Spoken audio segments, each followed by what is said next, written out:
Hi, everybody, and welcome to the Dr. Psych Mom Show. Today, I'm going to be talking about why your wife wants you to post social media pictures of her and the two of you, etc., and why this is a big deal for certain women and what men think incorrectly about this. And before we do that, please do subscribe. Most recently was, yes, you are supposed to interact with a soft penis.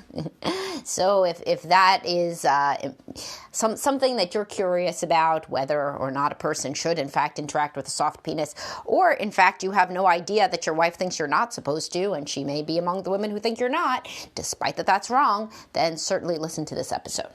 All right, so in my Facebook group, which I'm always mentioning because it gives me a lot of good ideas and you should join it, it's a lot of people who want to talk about issues that are like the issues that I talk about: relationship, family, sex, intimacy, love languages, just a lot of shit. Okay, so that's my plug.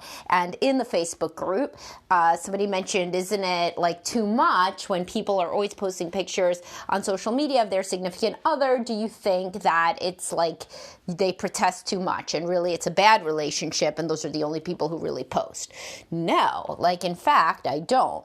I mean, of course, like there are some people who lie, so they're saying everything is great when it's not, because they feel really bad, or they're trying to turn it around, or they just feel like really uncomfortable about how their relationship is going. So, they try to do the opposite. They try to act like it's really good. Now, this isn't something malicious. This is something that people do when they're really struggling. They don't, some people, right? So some people, when they're really struggling, they'll post a lot on social media kind of to make themselves feel good, to kind of say to themselves and to the world, look, like we did go to the aquarium as a family. We did go on date night. They're kind of like grasping at straws. But that's a small subset. Most of the people who post on social media are in one of two camps. Either they are people who themselves really enjoy it, and I'm in one of those camps myself, and this isn't just about spouse, but the same people who post about spouse usually post about kids too, and then they are people who learned that a partner likes it. So that is the group that I'm trying to discuss here, because you could be so back it up. So a lot of people who struggle with social anxiety or avoidant attachment just call themselves private. They say they're just really private people, but somehow the privacy ends up hurting people. So, for example, I've talked about growing up in a very anxious home, and when I was little, I saw some kids get notes at lunch, from a parent, a note that would say, I love you, blah, blah, blah. And because you're like a little kid, everybody looks over and sees your note, And so I said that to my mother, and she said, I would never do anything that everybody could look at because I am private. So in that case, private really just meant I'm really socially anxious, But of course, a little kid isn't going to hear it like that. And she wasn't aware that it was that. But often it is that. Often people that say that they're private are really just very, very anxious of anybody like looking at them or judging them or anything. And so parents with social anxiety are terrified of being judged, and they pass on the terror of judgment to their kids, who then feel like everybody's going to judge them, and they judge everybody in reaction because they think they're going to get judged, so they judge. So it's this whole judgmental, intolerant sort of worldview that's passed on by these people, that are anxious and, quote, private. So a lot of the guys that I talk to, or a lot of the couples I talk to, the woman wants more of like a big gesture. She's more of a romantic. She grew up with the Say Anything movie, She likes the idea of a public affirmation of love, because everybody is still a little kid at heart, men and women, and that's normal and okay. And what little kids want is somebody to just joyously proclaim publicly their love for them, not to have a parent that is anxious and embarrassed to do that. So, the same people who say that they're really private are people who, if you dig a little deeper, they don't even say I love you really to a spouse that much. They never talk about their feelings. And that would be private. That would be like just to the spouse. But in reality, they're not doing that either. So, it's convenient to say that the people who are posting a lot on social media are the people who aren't having the good relationship, but frequently they're just the people who love, who love the expressions of love, and they're doing it at home and they're doing it on social media. So they're doing it like everywhere, and that's most often. Then there's, of course, as I talked about, people whose marriage is just tanking and they're grasping at straws, trying to tell themselves everything's okay. So that's what they're doing. But most people, they're just like the sort of people that are confident and comfortable in displaying affection.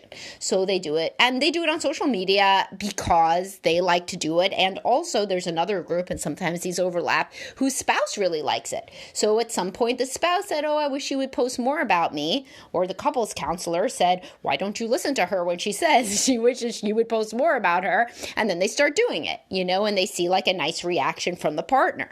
Because a big thing, and this was like on like mom's websites like a little while ago, was the idea that women don't have any pictures of themselves with the kids because guys don't think to take pictures as often as women who are documenting the man hanging out with the kids. So there's lots of cute pictures of dad playing catch with his kids, but then not as many of mom reading to her kids.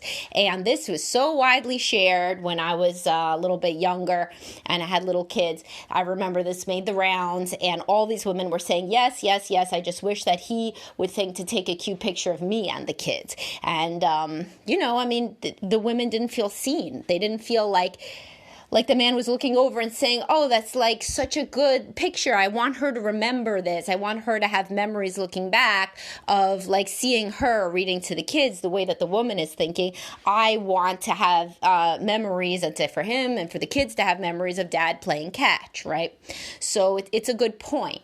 Like if your husband never thinks to take pictures of you with the kids, it's hard to think that he's like looking at it, thinking much about the memories that are being made. It could be that he doesn't think that way, but if you think that way, then it does feel very lonely when you look back, and it feels disheartening when you look back to never have any candid shots of you and the kids when taking pictures is such a big thing nowadays, right? Of course, nobody ever used to have these candid shots, but now some people do and some people don't. So if all of your pictures with the kids are selfies, but then yet you have pictures of, your husband with the kids, then it feels a little bit bad. Just like anybody feels bad when something that they like isn't something that the spouse does. So a lot of women also grew up in similar homes to mine, right? Where, especially if your wife has shared with you that she had a dysfunctional family of origin and difficult parents and now doesn't have much of a relationship with them or has a difficult relationship with them or whatever, I'm willing to bet anything that public displays of affection were not a big thing, and that your child, or private, because as I said, in my case, as well as in many cases, the same parents who won't do anything in public also don't do anything in private. So it's not like you're getting like a lot of wonderful shit in private either, and so that's why it's so funny because it's even the same word, private, right? So you would think that the private person, the man, let's say, who says, oh, I'm just private so I don't post on social media, you would think, well, then I guess he's doing a lot of romantic stuff in private. Well, no, he's not. Generally, he is doing absolutely nothing in private. So, and the same thing with the parents who are too private to do any sort of public display of any sort to the kid. They're also not saying much nice in private.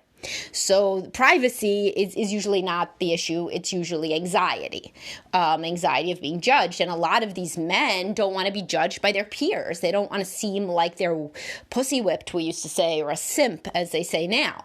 So they don't want to seem like they care too much. Well, that's preposterous. That you care too much about your wife? That's your wife, and you're supposed to care about your wife. And if you have still maintained friendships in which that is not cool to do, then it would be wise to interrogate the friendships rather than the relationship. Because generally speaking, adults who are healthy people support their friends being in healthy relationships.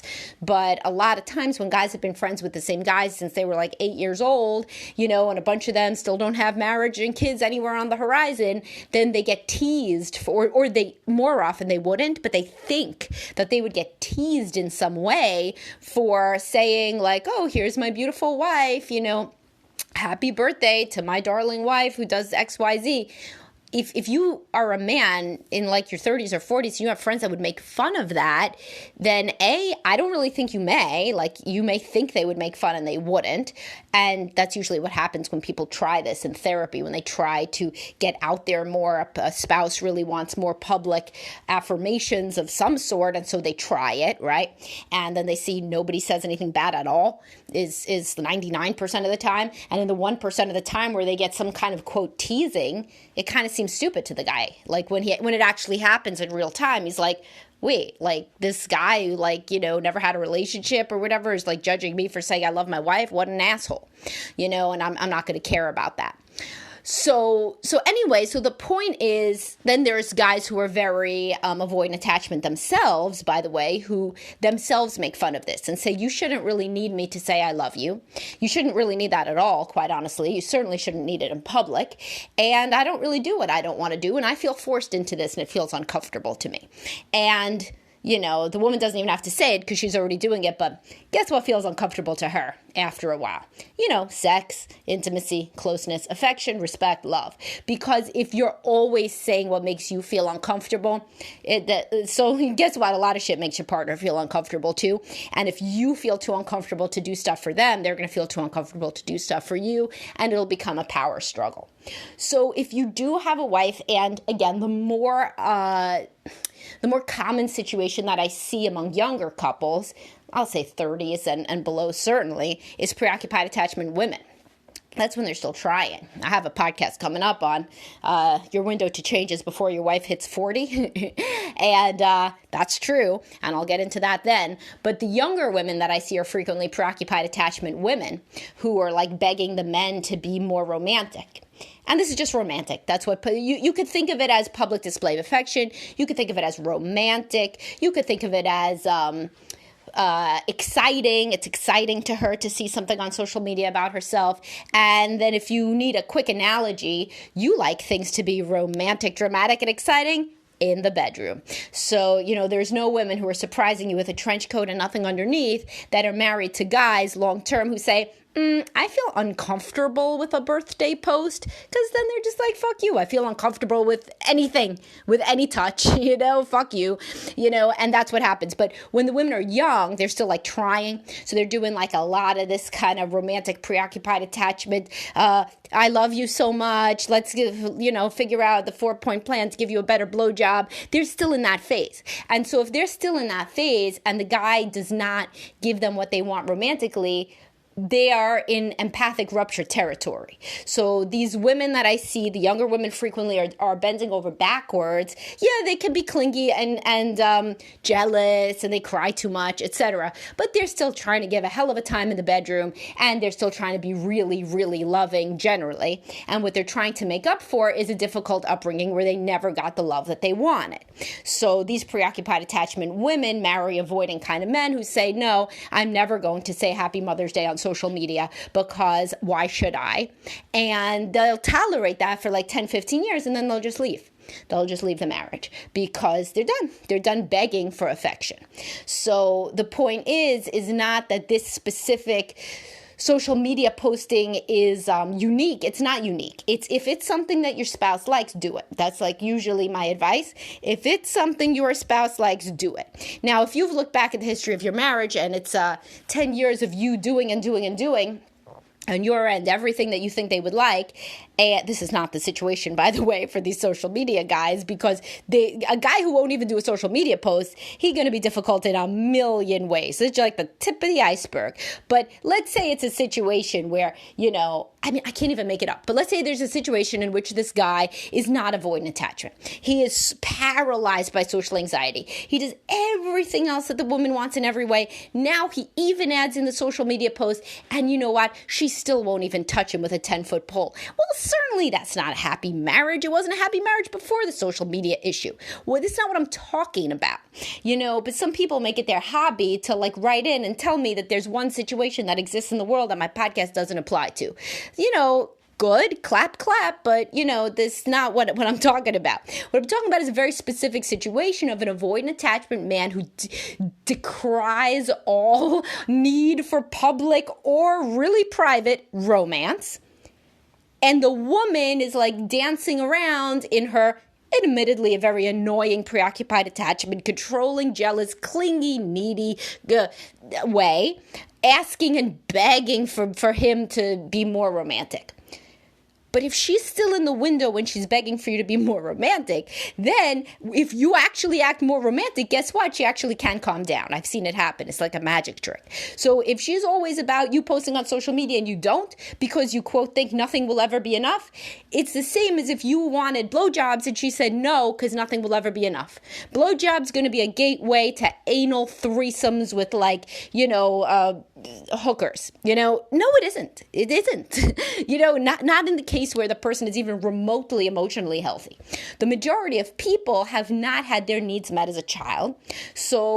And nobody's had their needs fully met because that would be impossible, but there's a bell curve. And if you are on the end, the below 50th percentile of getting your needs met as a child, then you're trying more actively to get those needs met, whether for aloneness and to just be left alone, which is frequently the avoidant attachment one. They just want to be alone because they have learned that relationships cannot be trusted. And the other person's need is to be close. So if the avoidant attachment partner can display closeness in the social media post way or any other way that he's asked, and the preoccupied attachment partner can give the other person more space, then the relationship can heal and eventually can be more securely attached over time. But if everybody's fighting over every stupid thing like this, then it's not going to heal, and then you're going to keep spending your money in couples counseling, et cetera, and fighting over issues that are not the real issue. So this issue is not the real issue. It is a representative of the woman wants a more romantic partner. So if you want to stay married, try to be a more romantic partner. Same thing as when the man wants a woman to be a more sexual partner. If you want to stay married, try to be a more sexual partner. Stuff is not rocket science, but it's extremely hard for people who are locked in vicious battle with one another for like over a decade, which is the usual situation that I see in my practice, for people to step outside themselves and be like, hold up, like I'm making her feel bad because I won't post some shit on Facebook? What the fuck's wrong with me, right? Or I'm making him feel bad because I won't put his penis in my mouth? What's wrong with me? This shit would take 10 minutes. 10 minutes. It would make him feel so good. / social media post, take less than 10 minutes, would make her feel so good. And I'm not equating everything to oral sex, although honestly, it's the most useful analogy I've seen to reach men. But but the point is that it always kind of goes like this. The man wants more sexual intimacy. Usually it's the man wants more sexual intimacy and the woman wants more emotional intimacy. So whoever can really throw themselves on their sword, I have seen women who are like, he won't post about me. Then I finally get him alone because thank God she misses a session. Maybe she's sick. It's always a good thing, right? When you, in couples counseling, when you get one alone finally, especially the couples where I say we should have some individual sessions and they're like, no, we want to do it together because otherwise it's a waste of time. No, it's not. It's never a waste of time to have individual sessions during couples counseling. But anyway, so finally I get the man alone and I'm like, listen, just fucking let's game it out. What's the post going to say? We're going to do a social media post for Mother's Day, for her birthday, whatever the fuck. Let's do it. So we do it. And guess what? In the next session, she's happy. She's smiling. Doesn't even look like the same woman. It looks like when sometimes people get on Zoloft in between session. I see people like every other week a lot of the time, right? So they go on Zoloft and like it kicks in when I'm not seeing them, and they are smiling beatifically. For the very lucky people that something works for just like that, right? Of course, there's myriad people who it doesn't work for that magically. But for the few where an SSRI is really the game changer, it looks like a different person in my office, right? So it can look like that for the woman after he did the social media post. And then it's like, he's like, why the hell was that so hard? Look, she's actually happy. Is she going to remain happy forever? Was that it for his having to try it all? Certainly not. But it was a major step and the opposite of an empathic rupture, which is a term that I should invent.